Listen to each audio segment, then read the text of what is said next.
So when it comes to espresso, the way to go is always a single origin.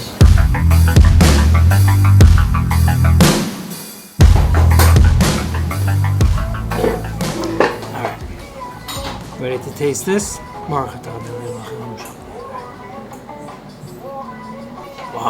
What do you guys put in this? It's so good. It has a fruity end to it.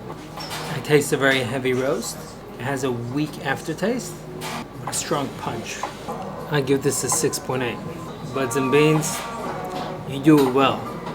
Today we're going to be speaking about drinking, not espresso, but alcohol. And in order to do that properly, I'm going to take you to a distillery.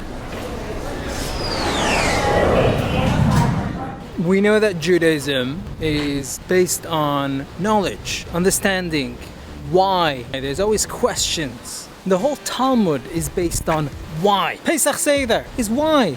It's all a plot to lure the kids into asking, why do we do this and why do we do that?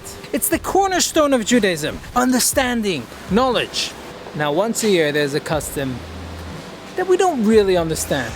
It could come across a little odd to some, and that is drinking on the holiday of Purim. And not only that, we have to drink so much that we don't know the difference between that Mordechai is the good guy and Haman, who tried to kill the Jews, is the bad guy. And for that, I came to this place, the Manly Spirits Distillery. We have gin behind us. We have whiskey barrels over here.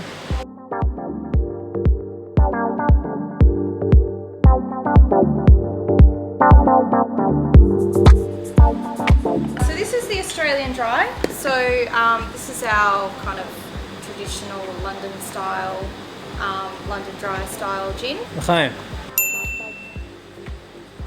It's a nice Kickstarter for Purim.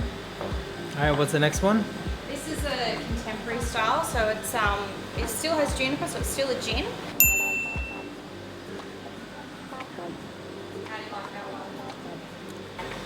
In Sweden, they're very into gins. Sorry? In Sweden, they're very into gin and tonics. Oh, really? Yeah. Okay, there are hotels there and Michelin restaurants that only have gins. Yeah.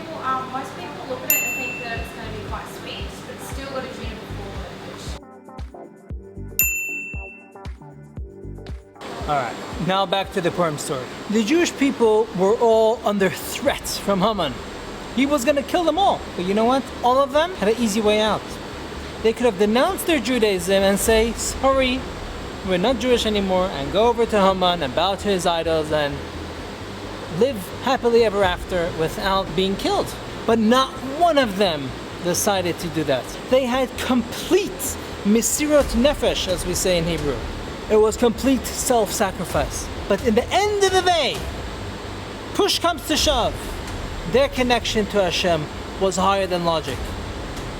So once a year on Purim, we drink till we don't understand. Obviously in a healthy manner. But beyond logic, we need to remind ourselves that God runs the show. And that yes, we can only understand a certain limit. There is only a certain amount that a human brain can process. And as Maimonides puts it, the highest level of understanding is that sometimes we don't understand. L'chaim, to reaching a connection to Hashem, to the highest level of connection, and that is just because, just like the Jews did in the time of the Purim story. There we go. There we go. Espresso Pasha gets a full bottle of gin. And see you in Tamworth. That's where we're gonna be next.